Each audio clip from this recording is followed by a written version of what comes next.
Hey guys, this podcast is produced by college students, and our opinions are for entertainment purposes only. Thanks. The 50-minute rundown. All right, so we're back with a new podcast. This is on meditation. We entitled it Mediocre Meditation. With me, I have Mr. Paul DeMont once again, and Stephen Bangs. And Paul, just for those who missed out last time, you want to reintroduce yourself real quick? Okay, yeah, my name is Paul DeMott, as Nick just said eloquently. And I am an entrepreneurship student at the UC Business School. And I'm really into self-development stuff, becoming more productive, becoming happier.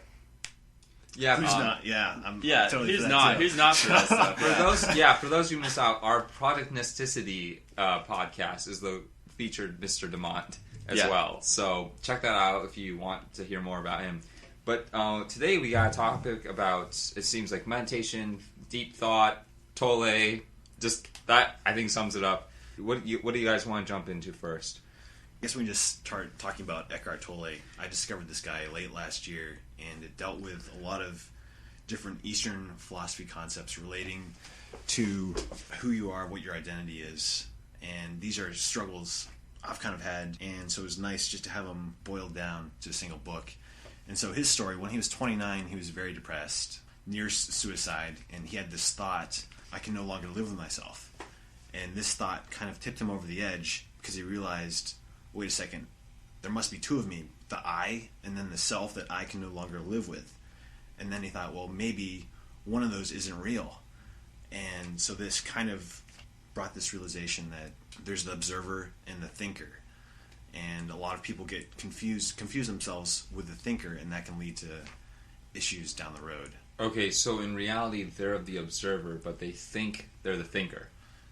Right. Well, see, you have the ability to observe your thoughts, and if it was just your thoughts in the picture, you wouldn't be able to put yourself outside of your thoughts and understand and analyze them. Like, humans have a unique ability that no other animal has, and that's the ability to take their thoughts and react and change those thoughts. So there's definitely something that exists beyond our thought, and that's what Eckhart Tolle refers to as the self. Okay.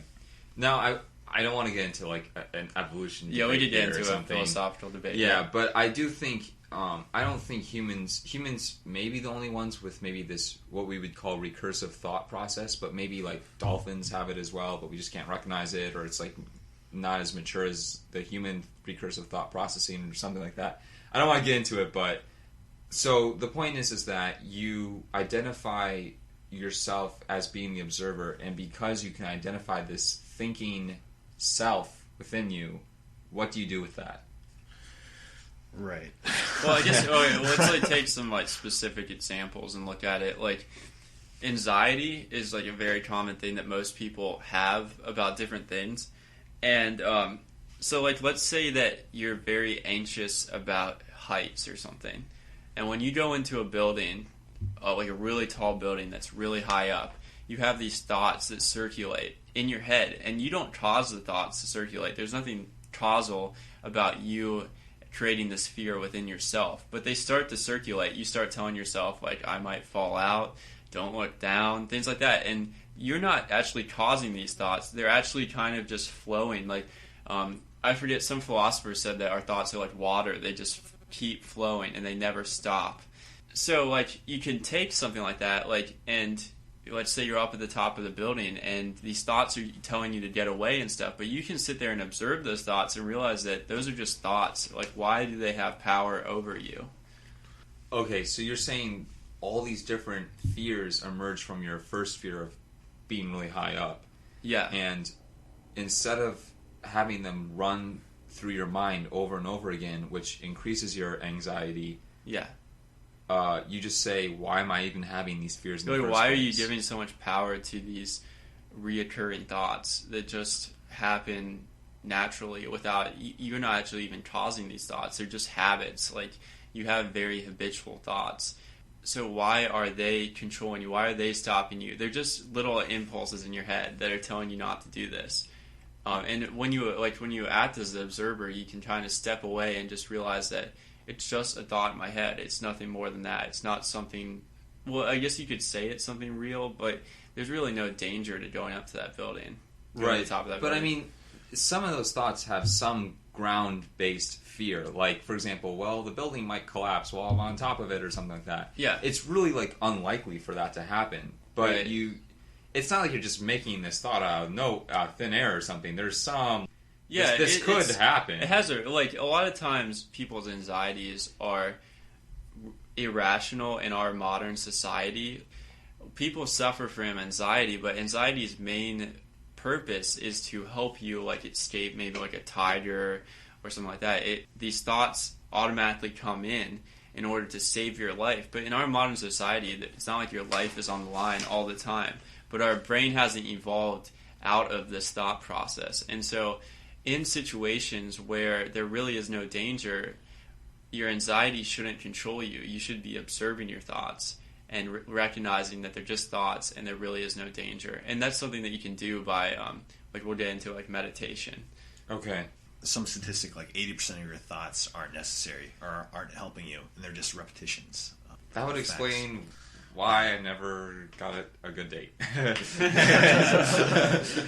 Well, some philosophers said that first you choose your habits, then your habits determine your life. And I think that's really big, is like you said, 80 to 90% of your day is actually just repetition. It's just habit. And only they say only 5 to 10% of your day is actually self-controlled. And we could get into a whole debate on whether any of your day is, whether you're determinist or you believe in free will. But just for the sake of keeping this discussion to one topic, we won't get into that. Right. So right. Steve, on that line of meditation and Tolle, what has really stuck out to you? The big thing is relationship with your ego-based state of consciousness, trying to transcend that, and that's a prerequisite not only for personal happiness but for ending of violence on our planet, because much of people acting out is based egoically, or they wouldn't consciously be harming someone else like that. Okay. So you don't want to take the ego too seriously, and when you detect egoic behavior in yourself, you want to smile, because the ego isn't wrong, it's just unconscious. It's not really who you are. So what does the smiling do? Well, the smiling, it's sort of acceptance. You're finding the amusement in it. You're not identifying with it. You're like, okay, I'm having this thought. You're not resisting it. Because resistance, whenever you push on something, you get the pushback. Yeah. It's just sort of, you're seeing the amusement. And that's actually a huge part of meditation. Ultimately, what you learn when you meditate, and we'll get into how you do that, is that your thoughts kind of just run wild. And in meditation, you're gonna generally focus on something like a mantra or your breathing, and you're gonna realize that it's very hard to focus on the mantra or your breathing because your thoughts just kind of run wild. And so you're gonna have the tendency to want to punish yourself when your thoughts get off the track, when you're no longer focusing on your thoughts, and you're so what's gonna happen is your thoughts are just gonna wander off in different directions. And so one of the things you instead of punishing yourself, just accept it and move forward. And acceptance is a big part of meditation. Can we land this with an example, maybe? For example, let's say you wanted to get into a university, but this other guy who's maybe lower than you, had worse grades or something, they got in, but you didn't. I'm sorry to hear about this, man. Well, not talking from personal experience or anything. This is called projection. It's something that Freud... But I guess, I'm just trying to create an example so that we can kind of walk through it. Yeah. How you normally walk through it is, "Da!" and get really frustrated and just kind of complain to your nearest neighbor about why this is not fair and how this university is dumb anyways, because they just accept dumb people, it turns out to be. What would you do instead, knowing what Tolle is saying? What would you do instead? Do you want me to take this? You got it? I would just say that that's your ego involved in that, and you're not actually losing any of your identity or any of yourself. So maybe your ego is taking a hit in that you didn't get into that school, but really you haven't. There's many opportunities out there. So I don't know. Do you have a? I just I would also I think Tolle's ego is very related to actually some of Freud's work on defense mechanisms. Yeah. And like what you're describing is like when you don't get into like the school that you want to, it affects who you like your self identity and how you view yourself. And Tolle would call that the ego. And so Freud said that like we try to protect this ego all the time, and Tolle would like likewise agree with that. And so like you were saying that you might say like, oh, this university is just a terrible university, like the people who go there are all stupid. You know, you come up with those things, and that's really just a defense mechanism to protect yourself. And we do that all the time.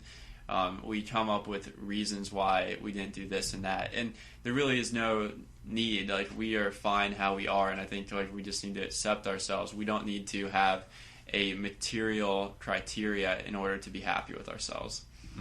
Okay, but you're saying in reality, like the university is more of like a materialistic or like ranking type of thing. Yeah, think of like, I think it's important like how you view the ego. Like the ego is the part of you that needs to be superior to other people. It needs to be better than other people. Like, right. It's constantly comparing and evaluating who you are in comparison to the rest of the world. And it's not like the part of you that is happy with yourself. It's the part that's never satisfied. The ego is never satisfied. Like, no amount of money makes you happy.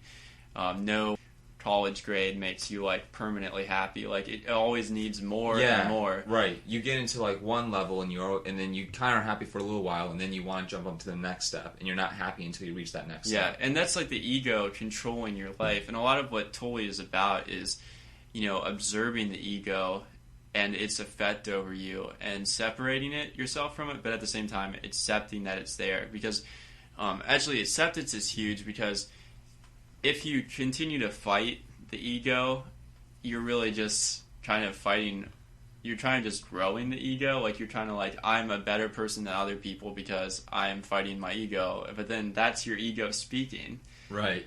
In a sense. And so just kind of like accept that you have this part of you, but just don't let it control you. Like, don't let your selfish desires that come from the ego control every aspect of your life. Okay. Which it does for a lot of people. But sorry, then I have a follow-up question to that. Yeah. For both of you guys. So my question is, I think a lot of perfectionists have this same question, where it's, well, okay, fine, we won't let the ego control our lives, but without the ego, would we have gotten to where we had gone to? You see what I'm saying? Like, if like Bob didn't have this obsession to like get all A's in school, and his ego was driving that obsession, and if he just accepts the ego and doesn't let it control his life, what happens to him? Right, so, I mean, that's a really good example, because really true. Like, take Michael Jordan, like, take Tiger Woods. Almost all of these people have this super competitiveness that is very neurotic. Like, they need to feel superior to other people. And I think that you can look at it like that. Without your ego, you won't be motivated to do anything and stuff. But like, look at Michael Jordan, Tiger Woods. Like, I'm sure that they're somewhat happy, but like, they're probably not that confident in themselves, and that's probably why they continue to keep going up and up. And so I think the question is ultimately, can material success, make you happy? And you have to make the decision of whether you're going to continue to pursue material success. I mean, obviously, your ego can make you very successful, but the question is whether that success in the long term is actually going to make you happy. Right.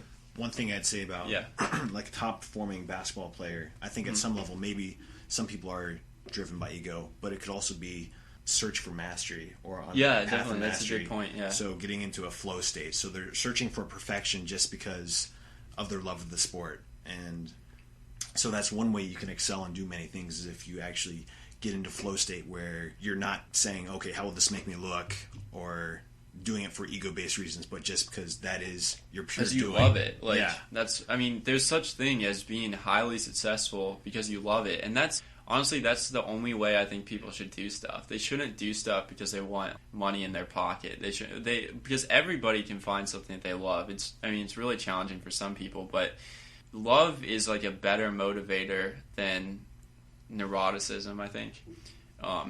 I guess it could be argued, but I think like even Michael Jordan, like ultimately he like loved basketball so much, and that's why he was out there every day. Like, sure, his neurotic tendencies to like outcompete everyone motivated him, but I think it was actually more the love of the game that made him so great. Right. Okay. So I think that would, you want to set, you don't want your ego to be the reason why you're successful. You want your love of something to motivate you. Right, and when you're dependent on positive emotions generated by the ego, they always contain their opposite. So, say a basketball player motivated by ego, he could go out, take the winning shot, and everyone loves him.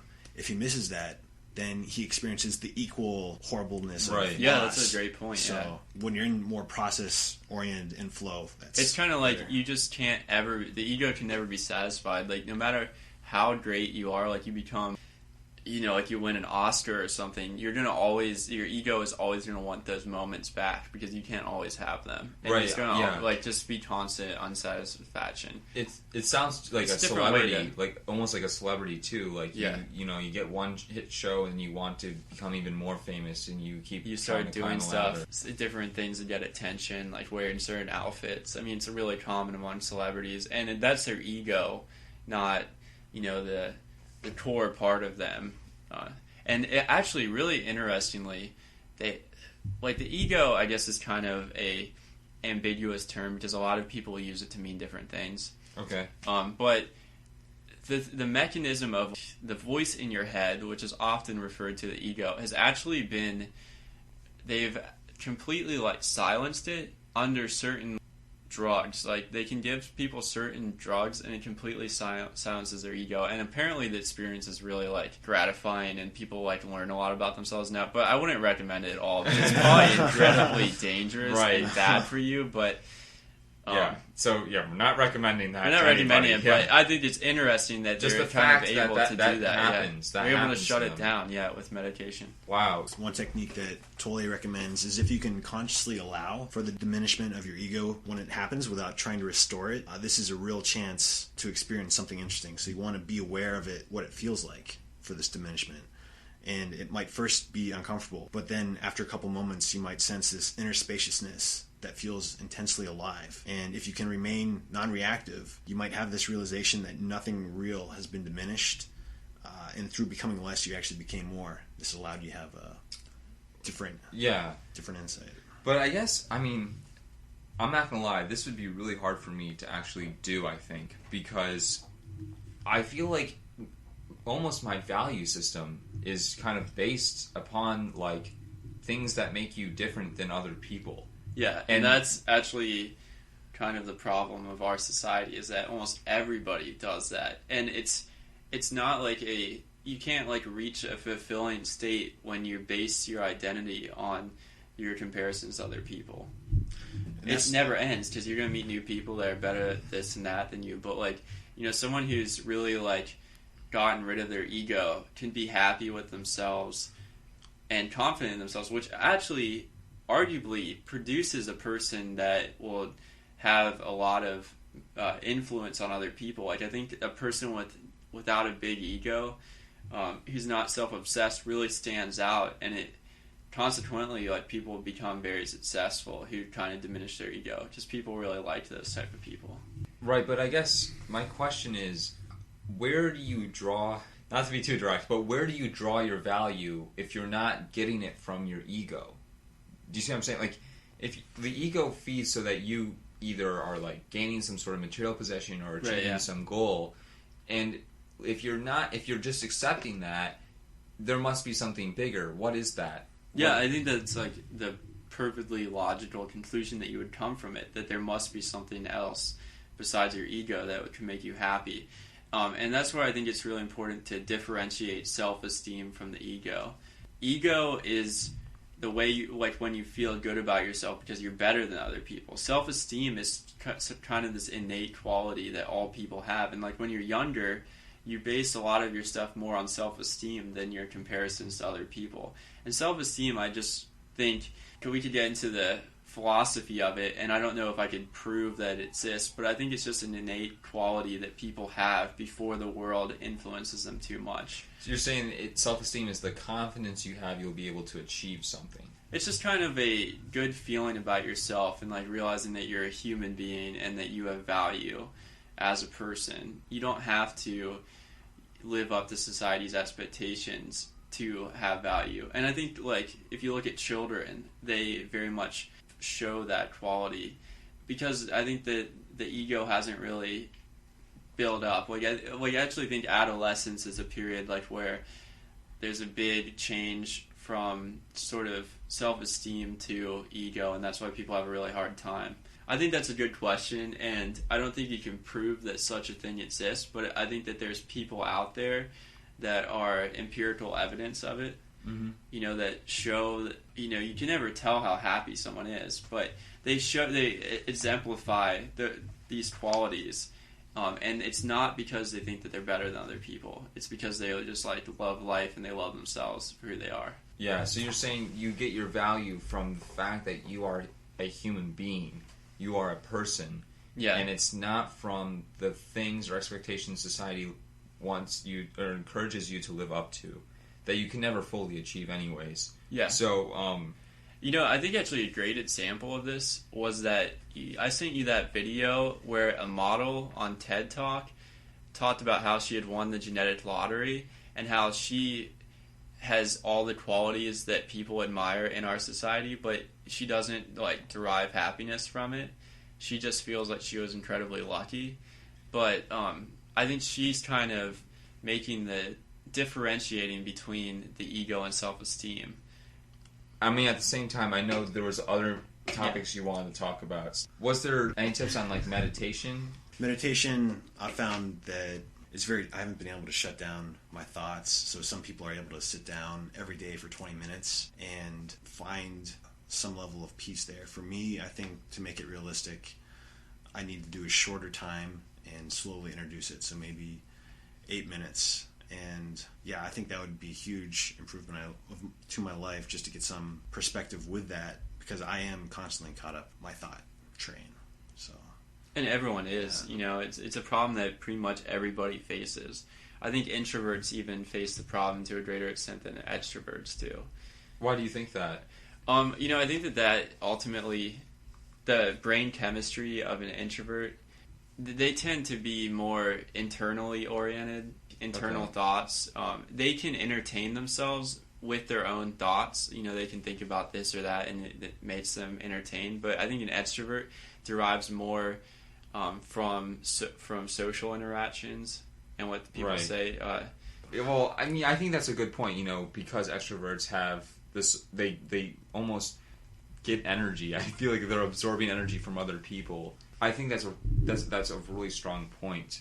So the basic things you've gotten out of meditation are that it kind of trains you to kind of relax and stop this constant barrage of just endless thinking that can lead to like certain like anxiety or other stressful factors. Or I honestly think that meditation is life changing, and I hate to quote studies because there's so many studies nowadays that are just BS. But you know, like a lot of the studies have shown that it creates neuroplastic changes in your brain, and your ability to handle happiness, your ability to relax, and your ability to handle anxiety greatly improves as a result. So, and that's actually the experience that I had, is that I found when I started doing it, I separated myself from this train of thoughts that you've been talking about and stuff, and developed the ability to do it on the spot whenever I needed to. Like in the middle of the exam. In a high stress situation. Yeah, like you're freaking out. You don't know the answer in the middle of the exam. It's like it's an essay question worth half of the exam. What do you like? You're able to calm down. Just take like deep breaths and just focus on where you are now. Don't like to let your thoughts, like often like it's the thoughts mess you up. I mean, just like focus on where you're at, calm down, look at the problem, and just focus your attention on it. Like that's kind of common sense, but I think it's really hard to pull off. It's really hard to pull off, and I think that meditation allows you to develop that skill set. Yeah, where you to can do it on demand. To do it on demand. Yeah. And like he was saying earlier, is that it's really, really hard to stop your train of thoughts. Because you want to think about it. It's almost like you're like, well, I have to complete this train of thought. Like, why am I stopping? I'm going to forget all this progress. Like, what's the next thought? I have to continue with it. Yeah. It's actually like when you reach that point, it's great. Yeah. Okay. So switching gears, Steve, you had a couple points you wanted to mention. Yeah. Just going back when we're relating to other people, oftentimes we fall into roles, and we want to play that roles with other people. So, such as a parent-child role, you are two individual, distinct people. But as a parent relating to a child, you may feel you have to act a certain way or be a certain way, and so there's always that framework. That's an important framework. But say you're interacting with. Would you say also that like a job is Yeah. maybe like you're like the doctor, so therefore you make more money than other people and things like that. Right, and you feel there's certain qualities of an ideal doctor that you feel you have to step up and present, even if that's not truly you, or if you don't need to maintain that all the time. Yeah, right.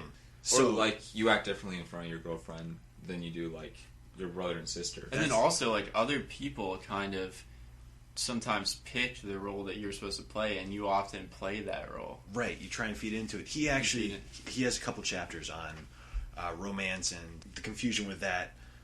It's interesting, when two people meet, there's actually 4 different identities going on, if I can think of it. It's your image of yourself, your image of the other person, and then the other person's doing the same thing. Oh, and so this is actually is this totally because I've heard this before in a communications class. It's fascinating. But is totally right about that? I think that's in The Power of Now. I'm not entirely sure. Yeah, that's awesome. Yeah. So romance is especially complicated in the initial phase, when you're still meeting the other person. In the infatuation phase, you don't have a realistic image of the person, and usually that person will be trying to meet your identity of them or try to play that role for you.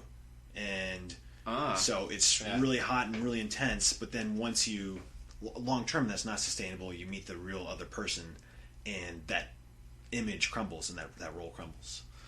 That's actually a fascinating topic, infatuation. Can you explain? Can you just go on to explain more, about, why infatuation occurs?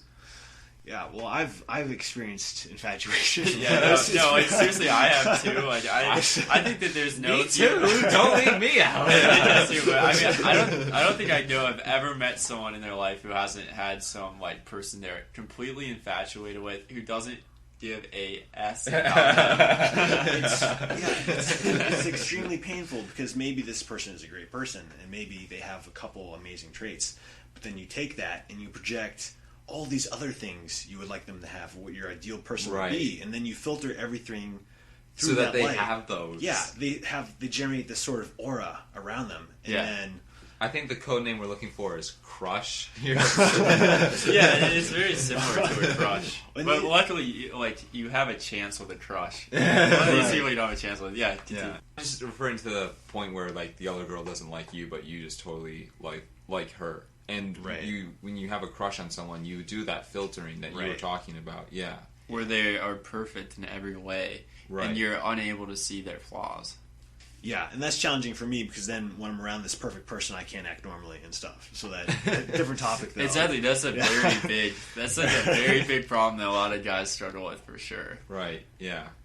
So totally would recommend trying to look through this functional role and just be a field of present consciousness. So you're not like a doctor, you're not like the mother, but you're just a person. Yeah, obviously when you're recommending medication or something, you want to be a doctor in that moment. But, I'm not a doctor, but I'm going to recommend this medication. But as far as being with a person, whatever reason that brought you two together, that's secondary to being there as a present consciousness. So you want to be totally focused on that person and giving them your attention. Another thing that I kind of relate it to is high school stereotypes, the jock, the nerd. None of a lot of these people you're good at one sport, so therefore you have to hang out with all of these other athletes. You have to go to these parties. You have to be a douche to people. I didn't say that, by the way. But you have to. You have to like bully the nerds. And right? yeah, you have to bully nerds. And like you see people who suddenly it becomes noticed that they're good at sports, and they like take on all of these qualities, and they change who they like truly are inside, and they like he said, like they bully the nerds because that's like their role. That's like who they are in society, and so they want to fit in with those people. They're just like that. So yeah, they want to be accepted by other people. So another thing when you're interacting, you want to try and see yourself in the other person, and the innate person. That really helps you to relate. You see the commonalities instead of the differences, because you don't want to be judged by some of these surface characteristics which you have no control of. Looks, such as looks, right? And so when you give other people a break, they really appreciate that as well. And so there's a greater chance for connection there. That's a great point. I didn't mean to cut you off. No, I was going to ask, could we get an example of this? Like, well, is that... I think what he's kind of like another way of thinking of it is like judging other people. Like, you talked about like the different images that people have when they communicate. Like they have how they are perceived in the other person's mind, what the other person perceives them in their mind, what the other person perceives them in their mind, and they're perceiving in their mind. Like you have like these different levels and stuff. They could have perceived that. I perceived that. They perceived. Oh my gosh. Yeah. So basically, with the perceptions, the point is that you can get really wrapped up in them first of all, and they can distort your view of actually what is happening and how they actually do perceive you. Yeah. Okay. Yeah. So that actually kind of brings back to what I was thinking. Is that I think that people who are really good communicators, and I think being a good communicator entails like a lot of like positive characteristics in your life. Like it means that you're going to have a lot of relationships, so you can meet new people, become friends with them, and for the rest of your life you're probably going to be pretty happy because people with good social relationships become happy. I think that a big quality, like I said, is that people who are good with people don't judge other people. They don't look at them and say like they're a doctor, that entails that they're all of these things. They're a jock, so it entails all these things. And they just understand the person for who they are, and they don't let these stereotypes get in their way. And I think that's something that a lot of people have a problem with, is that they just judge every person they meet, and they don't see stuff from their point of view. And I think that's a really big, a really good skill, is like when you can understand why a person has arrived at the beliefs that they arrived, then you can have a good relationship with that person. Right, and I think people are good at, or some of them, some of them are good at not blowing something small out of the water, so they don't take one small blunder on your part and then blow it out of proportion. Right, yeah, that's a great point. If you let small things disturb you, then that's what you are. You're small. So. Yeah, and I think that it's actually somewhat projection too. I think that when you let small things disturb you, it's because you are disturbed by small things about yourself. Another thing, as far as interacting with other people, whatever you think people are withholding from you, maybe praise, appreciation, assistance, loving, or complete insultage. Projection here? Yeah. Whatever they're withholding from you, give it to them. And you can't receive what you're not giving. Right. Yeah, that's actually a really... gratitude attitude. Yeah, that's a pretty mind-blowing idea. Like, people think they can make a lot of money by without giving to other people stuff that they want. They can somehow just suck value out of other people and get money. Like, a lot of times it's being able to offer something that the other person wants that makes you successful. Right. Yeah, but the thing I just want to add to that is, there's some things that money can't buy. Like, if you want, a really loving family or something like that, or a relationship at least, money, I guess, can kind of help that. Buyalovinfamily.com. I'm pretty sure that they sell loving families on there. Buy. Okay. I don't know if you're familiar with that, but not exactly for a reason. But the point I just wanted to hit home here is just the fact is that if you're seeking something like a compliment to reaffirm you, or sometimes you actually literally have to seek the exact opposite to actually receive it. But when you receive it, you didn't actually even want it. Because do you see what I'm saying? It's like a catch-22. So Yeah. like complimenting somebody else instead of seeking someone to compliment you. So when they actually do compliment you, you're not actually seeking that anymore. That made sense. Okay. This is a little bit separate, but an interesting distinction that Tolle made that I had never really recognized before. Thought is tiring, and so people like relaxation. Meditation is one form of this where you're rising above thought. You're actually fully conscious and aware and not thinking.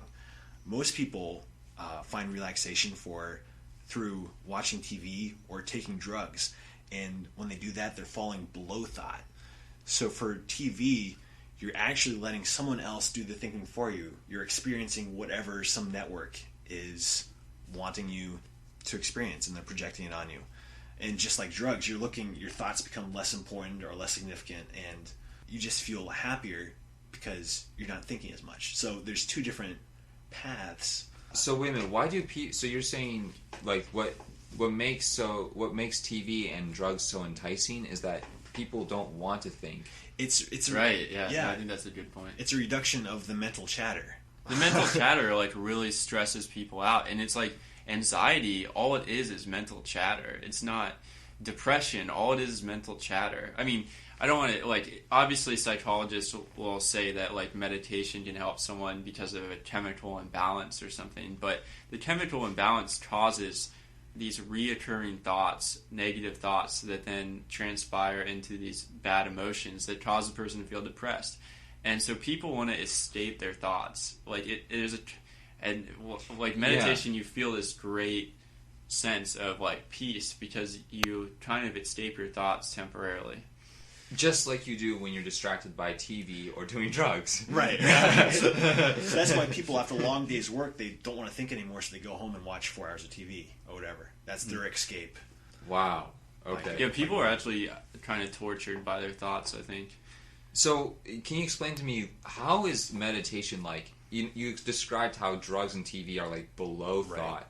Why is meditation considered above thought? Because you're fully conscious, you're fully aware of the aliveness inside your body or the present moment, and so you're not really conscious when you're drinking alcohol.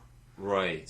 You're kind of shutting. It's kind of like shutting your brain down, numbing yourself, versus activating the brain and becoming more aware, more engaged. More engaged. Yeah, I think actually, I have a good quote that kind of goes along with this. It's by Einstein. He says, "We can't solve problems by using the same kind of thinking we used when we created them." And I think that what he's referring to, like actually in this quote, he's actually referring to mathematics, but it very much applies to what we're discussing in that, like, we have these thought loops that go on, and you really can't solve the problem until you step out of it and you go into like a meditative state and you put yourself on a different thinking plane. You think, like in meditation, they show that your brain waves change. You go into a sleep-like state. There's like reduced blood flow to certain areas of your brain during meditation. That likely helps cause that relaxation feeling, and it gives you that ability to think on a different plane and solve some of those problems that you suffer from on a normal day-to-day basis. Yeah, just a note on meditation. You asked about how I would do that. So I don't normally take out time, sit down and meditate, but I try and find activities where I can enter flow state. Okay, sorry. Flow state is meditation? Flow state is like a form of meditation where you're acting more on instinct and there's not like a lot of self-doubt or extra extraneous thoughts going on. And one useful way to do this is you can do it during daily routines that you have to do anyway that maybe you are tedious or you find stressful. So something like getting groceries or doing the laundry or washing the dishes. Like, I don't really like washing the dishes, but if I make it a practice of perfection or enjoying just feeling the warm soapy water on my hands, enjoying fully cleaning a plate, can become an excuse to become present in the moment. So that's what I try and find. You don't want to do it with something you really hate, because that'll be hard to pull off. So, well, I think washing dishes is a great example. So you're saying you can almost be in a meditative state while washing the dish. Right. You don't need to be thinking, oh, I hate wasting my time doing this, or I need to go, I should be writing that test right now. You can just be there experiencing the aliveness in your hands and the sensations. Like, the thing is that we're very numbed. We're very numbed to experiences. Like you eat something like one of your favorite foods, and you barely even taste it because you just gobble it down. And sure, you like appreciate it, but you don't really like spend time savoring like the taste. You're very numbed to like individual senses. Washing a plate, like you don't. Often you just kind of do it on autopilot, and you don't notice all the sensations of it. And like washing a plate's a good example because that's like a very tedious, boring task, but it can actually be pretty like fun because you like recognize all of these feelings that your body has with the plate. That's not kind of weird. Another cool one I've done recently.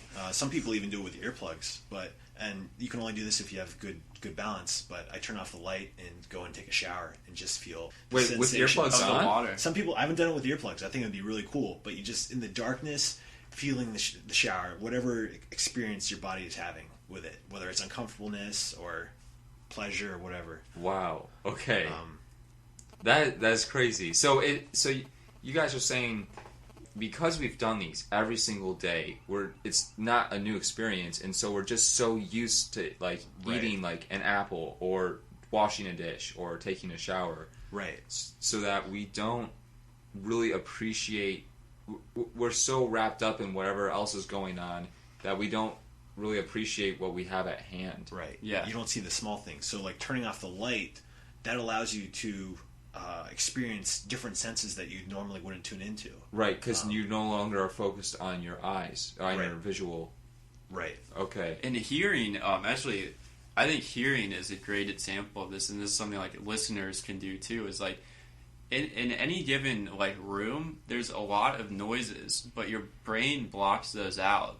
And it's very peaceful to just listen to all of the noises that are out. Like all of a sudden you'll hear that there's like planes flying by, like trains, people knocking on the wall. I don't know why, but you really start to notice that you've really been numbed, and it's a survival thing. Like our brain can't spend energy, but if you really want to be happy, like learn to like appreciate and savor like the little things in life, and being in the moment is a big part of that, because just sort of right in front of us there's pretty amazing technology that required hundreds of thousands of people to develop over a 100-year period, and there's like we're in this building that required these giant machines. Like just around us everywhere is like just incredible stuff that wouldn't have been around like hundreds of years ago.